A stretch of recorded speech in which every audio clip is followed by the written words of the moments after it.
요즘에 날씨가 굉장히 아리송해요.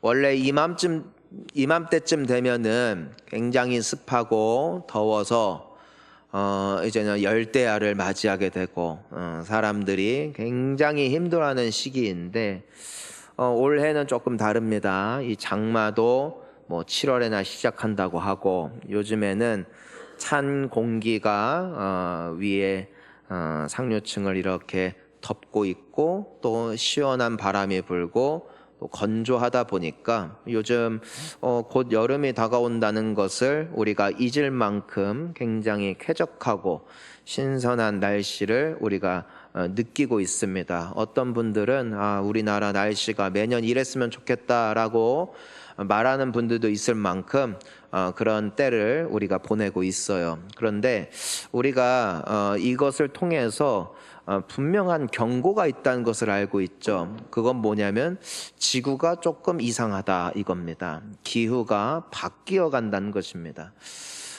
우리는 그 원인을 100% 알 수는 없지만 우리 인간들이 상당 부분 일조하고 있다는 사실은 우리가 분명하게 알고 있습니다. 그 대기층에 있는 여러 층들을 우리가 사용하고 있는 각종 연료와 소비하고 있는 여러 가지 그런 물건들 또 그런 과정들을 통해서 파괴되어져 가고 있음은 이미 우리 눈에도 관측된 바 있죠. 점점 지구의 온도가 올라가면서 빙하가 녹기 시작하고 자연스럽게 해수면이 높아지면서 삶의 터전과 더불어 여러 가지 어려운 상황들을 맞이한 것을 보게 됩니다. 최근에 베네수엘라 같은 경우에서도 엄청난 지진을 통하여서 수많은 사람들이 죽거나 다치고 5만여 명이 실종됐다고 하니 이거는 참으로 가슴 아픈 소식이고 우리가 또한 위에서 기도해야 할 기도 제목인지도 모르겠습니다.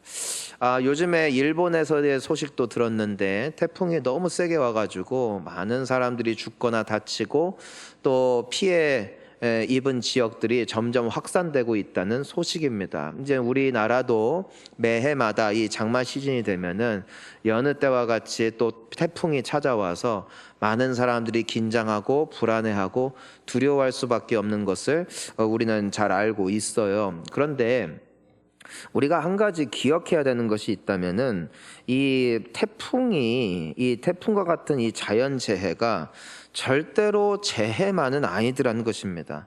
우리가 기억해야 되는 게 뭐냐면은 만약에 우리가 가꾸는 지구, 우리가 이 지구의 미래를 책임져야 된다면은 이 지구가 망하는 것은 순식간일 것입니다. 그리고 이미 오염되고 또 오염되어서 어찌 보면은 더럽기 짝이 없어 생명체가 살 수 없는 지경에 이를 만큼 이미 우리 사람들은 수많은 오물과 또 폐기물들을 이 땅 가운데 무작위로 갖다 묻고 있습니다.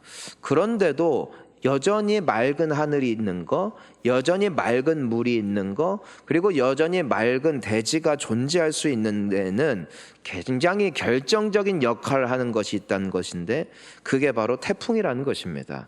지구 전체 관점에서 봤을 때 이 태풍이 불어옴으로 말미암아 축적된 오염 물질을 씻어내고 생태계의 순환을 돕는 대청소 역할을 한다는 것입니다.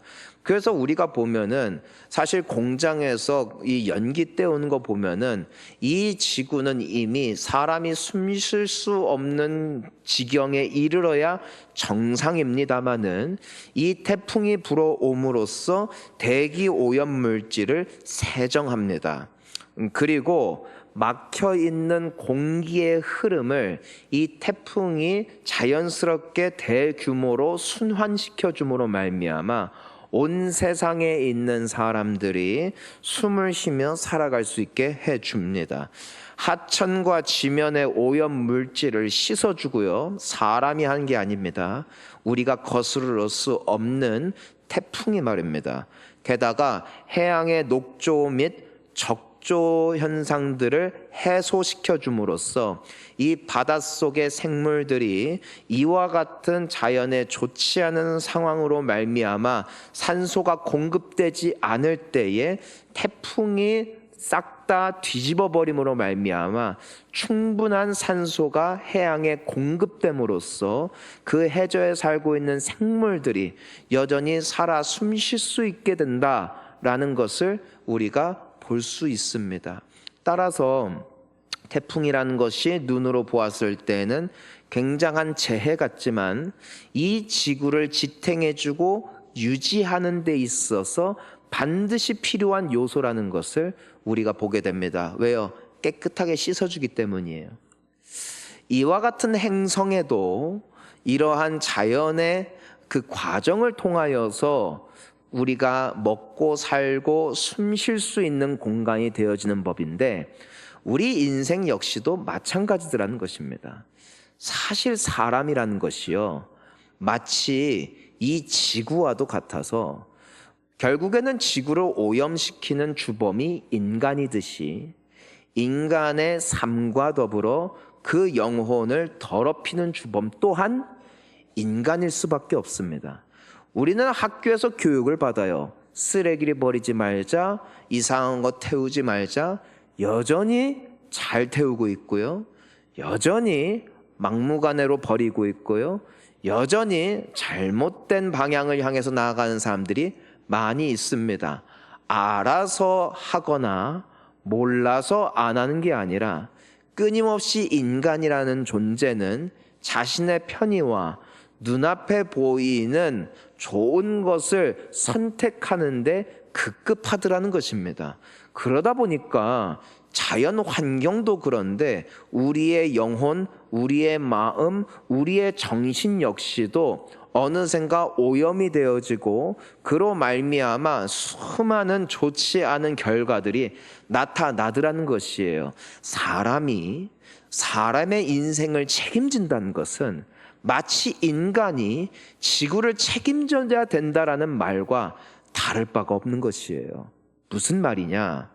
자연의 현상 아니고서는 지구가 정화될 소망이 없듯이 인간에게 있어서도 소망이 없다는 것인데, 그렇다면 하나님께서 우리의 영혼을, 우리의 생각을, 우리의 마음을 무엇을 통해 정화시키는가 보니 재해입니다. 인생의 태풍 말입니다. 저는 요즘에 놀라운 사실 중에 하나가 뭐냐면은 지난주 월요일부터 저도 필리핀에 다녀와서 이제는 기도해야 될 때임을 직감하고 함께 기도를 시작하는데 월요일보다 금요일이 더 많이 오고 점점 사람들이 많이 와요. 좋은 현상입니다. 왜 좋은 현상이냐면은 태풍과 같은 인생의 재해를 통해서 우리로 하여금 겸손케 하시기 때문이고 우리로 하여금 기도케 하시기 때문입니다. 제가 아까 서두에도 말씀드렸지만 젊은이는 기도 안 합니다. 아니, 기도하기가 쉽지 않습니다.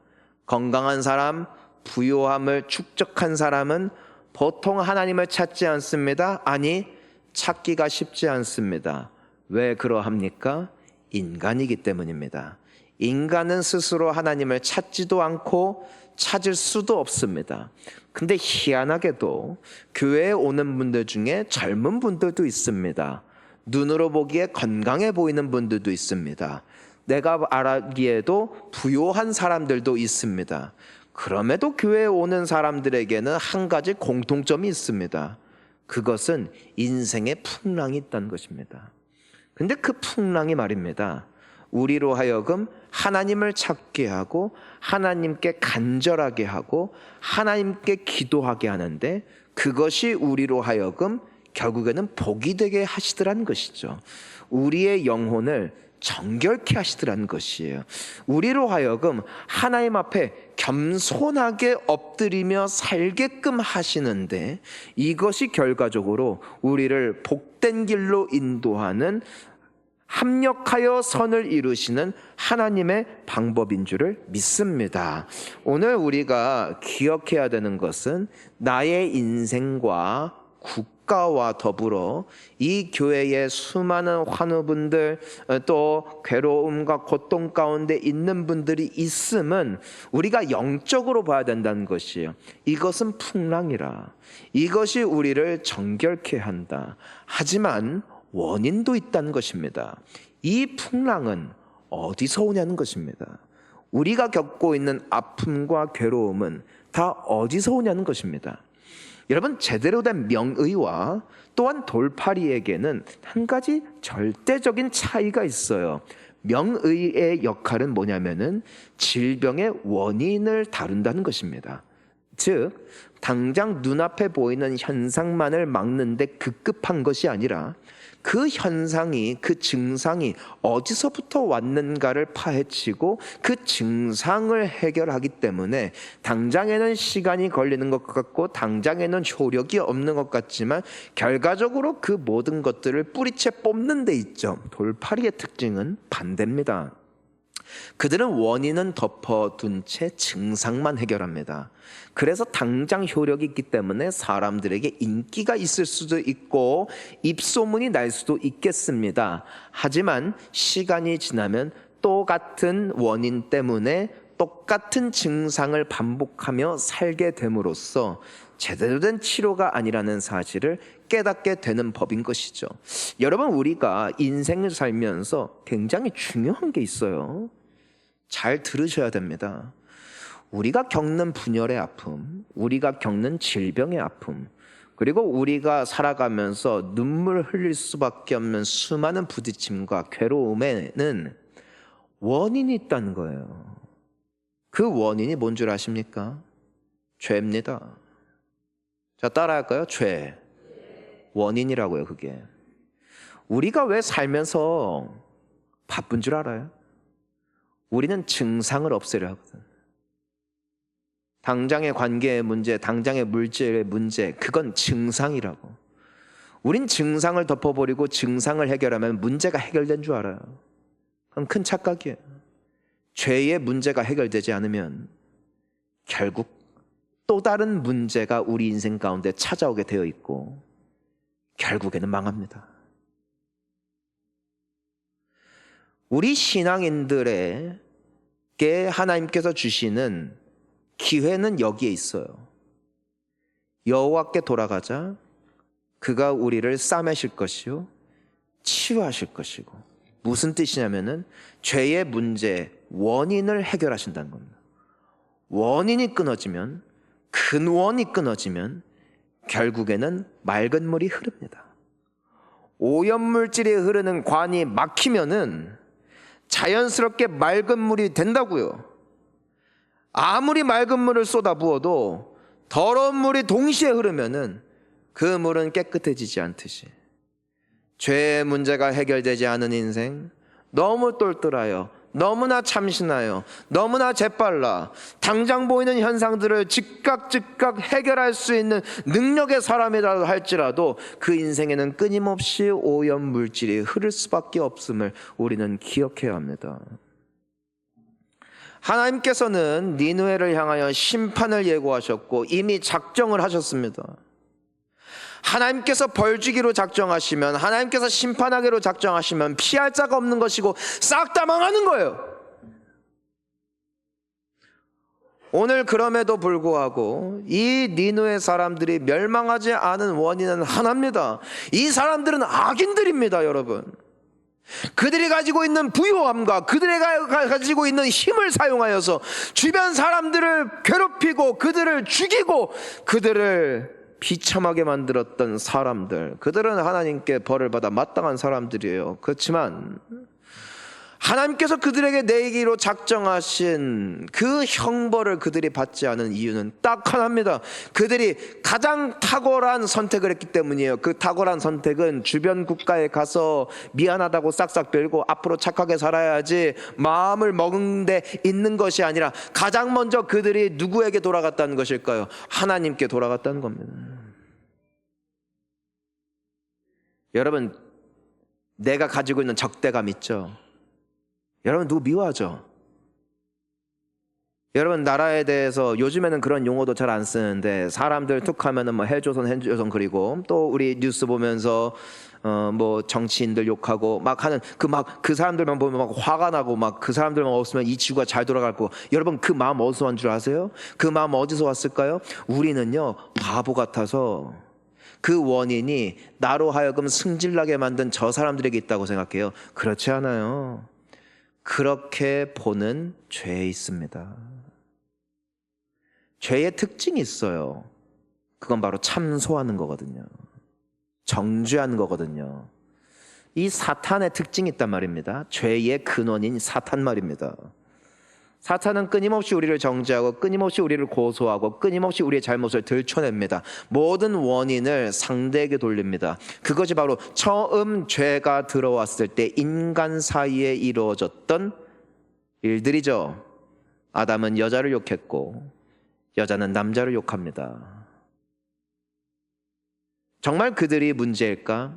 그들이 죄를 짓기 이전에 하나님께서 여자를 만드셨을 때 남자가 여자를 보고 뭐라고 고백합니까? 이는 내 뼈 중에 뼈요 살 중에 살이라 하였습니다. 즉 그들은 아름다운 존재요, 그 존재는 변한 적이 없어요. 다만 뭐만 바뀌었어요? 시선만 바뀌었어요. 전에는 맑은 눈으로 봤다 이거예요. 하지만 이젠 죄로 말미암아 내 눈이 덮여버리는 거예요.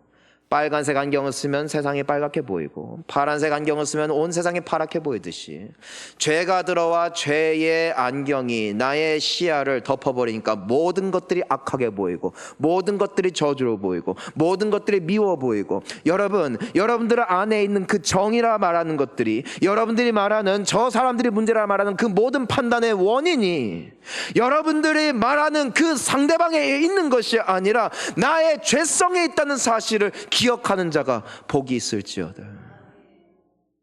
왜 니느웨 사람들이 주변 적국 사람들을 괴롭히겠어요? 왜 그들을 괴롭히겠냐고, 왜 그들을 죽이겠냐고. 미움 때문에, 욕심 때문에, 그들 안에 있는 탐욕 때문에. 근데 그 모든 욕심과 미움과 탐욕이 어디서부터 온다는 거예요? 죄로 말미암다. 죄 씻음을 받지 않으면 이 세상에는 소망이 없어요.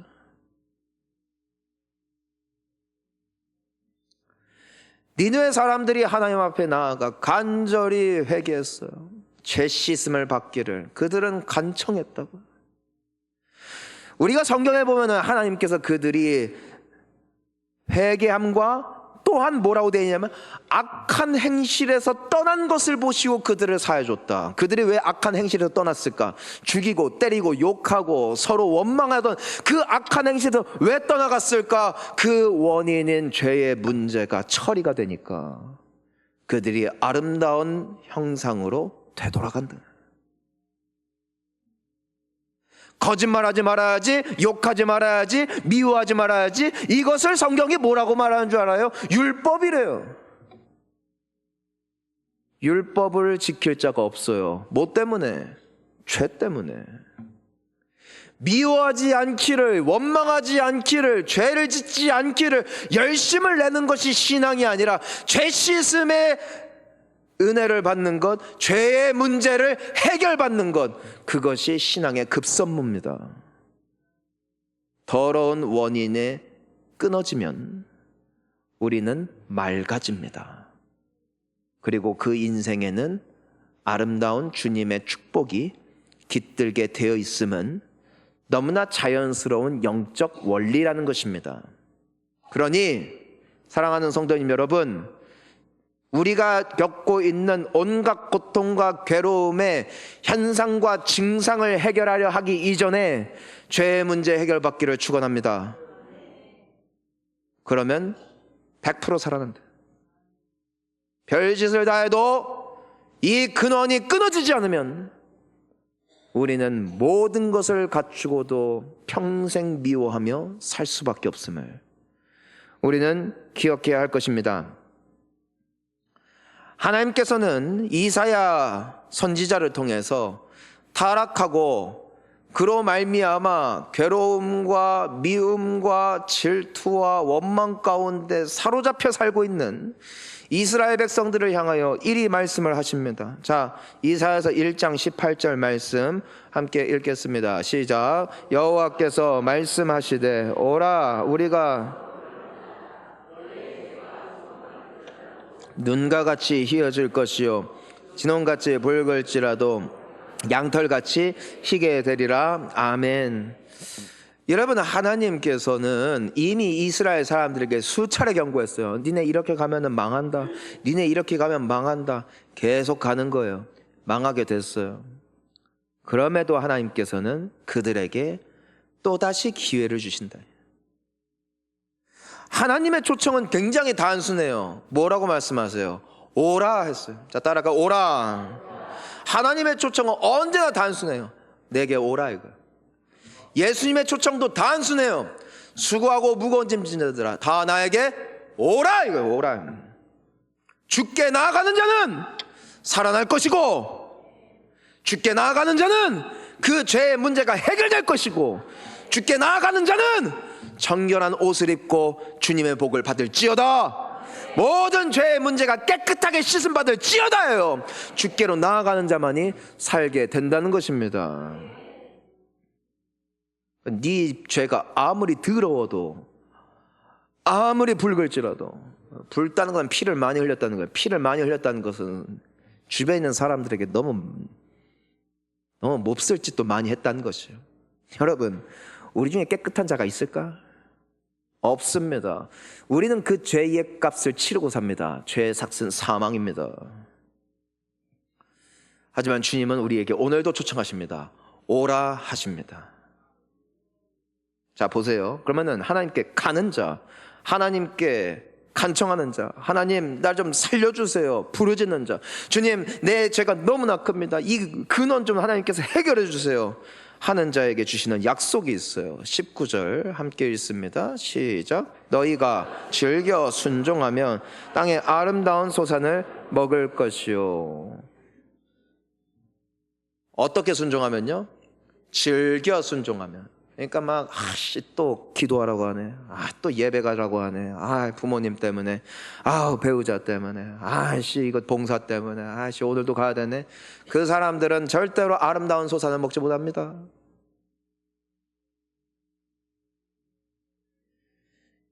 자원함으로, 사모함으로 주의 이름을 부르는 자는 아름다운 소산을 먹게 되어 있습니다.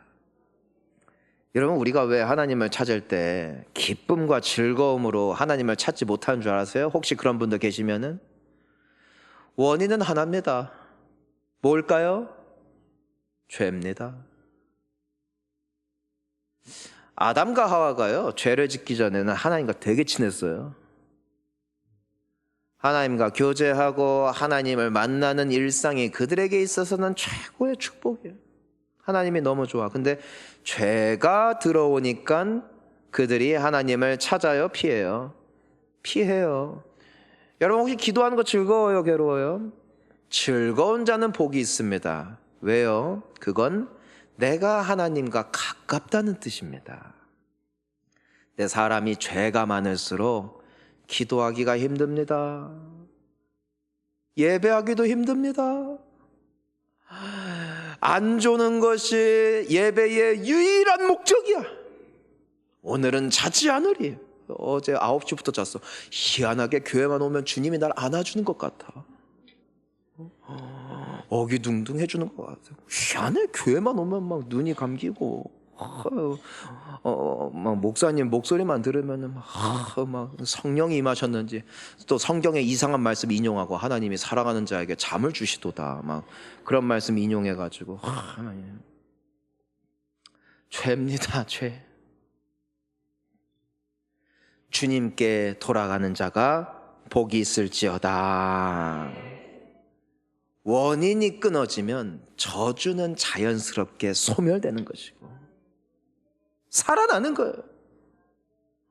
하지만 20절에 뭐라고 되어 있습니까? 함께 읽겠습니다. 너희가 거절하여 배반하면 칼에 삼켜지리라. 여호와의 입에 말씀이니라.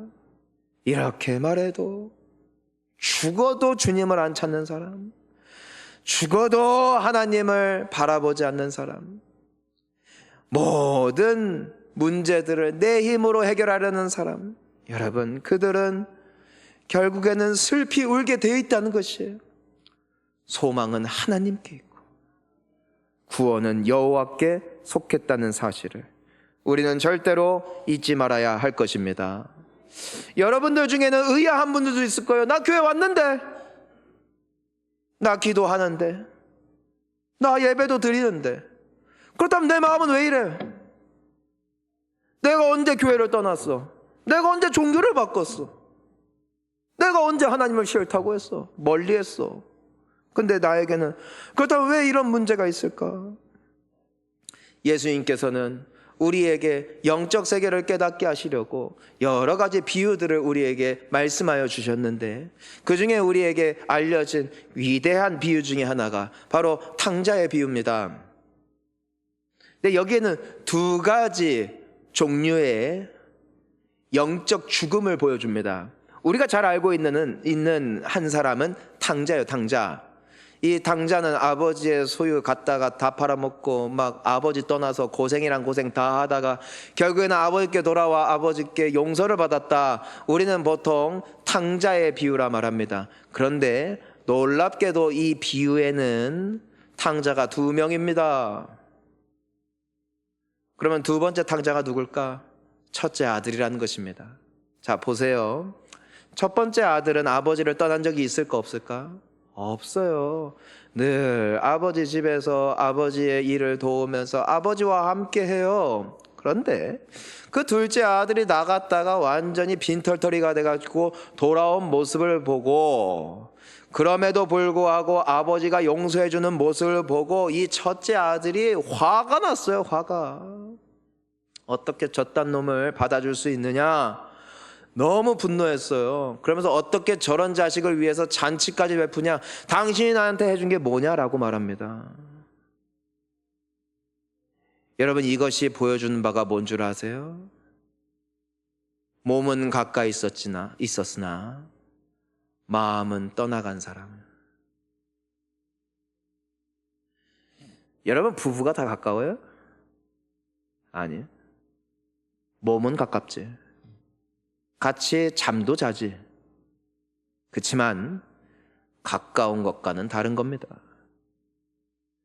지금 우리가 옆에 앉아 있어요. 우리 교회 식구라고 해요. 교회 식구. 근데 우리가 바로 옆에 앉아 있다고 해서 내가 그 사람과 가깝냐? 전혀 아니에요. 몸으로는 가깝겠지. 마음이 멀면 내 옆에 있어도 남입니다. 우리는 이 비유를 잘 생각해야 돼요. 우린 교회 와요. 하나님이 이 자리 가운데 계신 줄도 믿습니다. 우리 예배 드려요. 기도도 한다니까. 하지만 몸이 그 자리에 있다 하여 마음이 거기 있는 건 아니거든. 이스라엘 사람들이 하나님으로부터 멀어졌다라고 성경에 기록하는 이유는 그들은 예배를 멈춘 적도 없고 기도를 그친 적도 없고 하나님께 드려지는 절기를 놓친 적도 없어요. 하지만 하나님은 늘 그들에게 말씀하셨어요. 너희는 나를 떠났다. 너희는 나를 버렸다. 그래서 너희들이 지금 이 고통 중에 있는 것이다. 그 사람들은 반문했어요. 우리가 언제 하나님 버렸냐 이거예요. 우리가 언제 하나님을 떠났냐 이거예요. 하나님은 말씀하세요. 너의 마음이 나를 사랑하지 아니하고 너의 마음이 나를 향하지 아니하고 너의 마음은 딴 데 있다. 너의 마음은 우상에게 있다. 너의 마음은 세상에 있다. 너의 마음은 물질에 있다. 너의 마음은 성공에 있다. 하나님은 우리의 외모가 아닌 중심을 보시는 하나님이시더라고요. 재밌는 거는요, 둘째 아들은 몸은 떠나 있어도 아버지에 대한 죄송한 마음이라도 있으니까 나중에 아버지께 돌아가거든요. 근데 첫째 아들은 몸은 가까이 있지만 이미 마음이 아버지께 떠나니까 끝까지 아버지께 회개하지 않습니다. 끝까지 아버지를 향하여 이를 갈고 있고 끝까지 아버지에 대해서 원망하고 있고 아버지는 계속해서 첫째 아들을 설득하고 그게 아니야 그러다가 이 이야기가 끝난다고요. 성도님 여러분, 내 몸뚱아리가 교회에 있는 것으로 말미암아 내가 하나님과 가까이 있다라는 착각은 예수의 이름으로 떠나가길 바라요.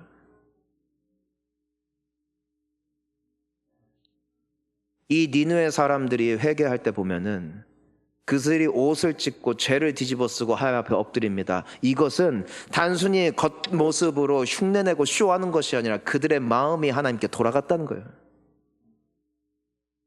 마음으로 드리는 예배, 마음으로 드리는 회개, 마음으로 드리는 기도, 하나님은 이와 같이 신령과 진정으로 예배 드리는 자를 찾고 계십니다. 여전히 걱정하십니까? 여전히 불안하십니까? 여전히 두려워하십니까?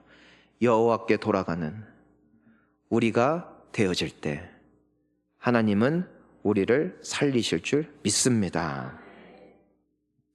오늘 말씀을 맺으며 이 마지막 말씀 9절 읽고 마치기를 원해요.